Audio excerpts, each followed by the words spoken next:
मराठी कलाविश्वातील एक लोकप्रिय जोडी म्हणजे अभिनेते लोकेश गुप्ते आणि अभिनेत्री चैत्राली गुप्ते. आतापर्यंत अनेक मालिका आणि सिनेमांमध्ये उत्तम अभिनय साकारत या दोघांनीही प्रेक्षकांचं मन जिंकलंय. मालिकेच्या सेटवर यांची लव्ह स्टोरी सुरू झाली. लग्नाच्या 22-23 वर्षांनंतरही दोघांमधील प्रेम अगदी तसंच आहे. नुकतीच या दोघांनी महाराष्ट्र टाइम्सला मुलाखत दिली होती.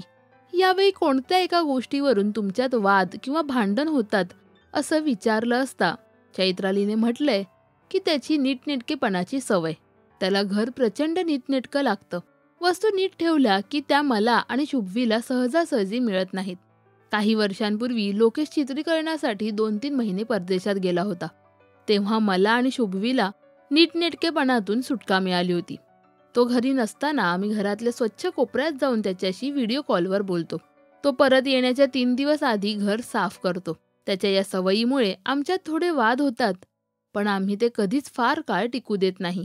तिथेच बोलून ते सोडून देतो, असं चैत्रालीने म्हटलंय. दरम्यान चैत्राली सध्या बडा नाम करेंगे या वेब सिरीजमध्ये झळकते. तर लोकेशचा अशीही जमवाजमवी हा सिनेमा लवकरच प्रेक्षकांच्या भेटीस येतोय. या सिनेमात ज्येष्ठ अभिनेते अशोक सराफ आणि अभिनेत्री वंदना गुप्ते यांच्या मुख्य भूमिका असणार आहेत. तर त्यांची लेक शुभवी सुद्धा आई वडिलांप्रमाणेच एक उत्तम अभिनेत्री आहे. सध्या ती कलर्स मराठीवरील अशोक मामा या मालिकेत झळकते.